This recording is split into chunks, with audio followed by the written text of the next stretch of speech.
women are loyal to their feelings, to their emotions.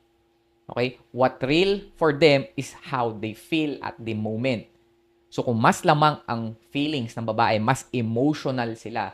So, feeling nila, so sa isip nila, mas lamang sa kanila yung nararamdaman nila compared sa logical.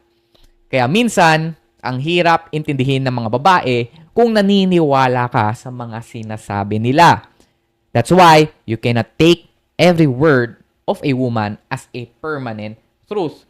Kasi usually sinasabi na lang nila yung mga bagay na yon depende sa nararamdaman nila. Their truth and loyalty are based on their feelings. Alright? Depende sa nararamdaman nila sa present moment.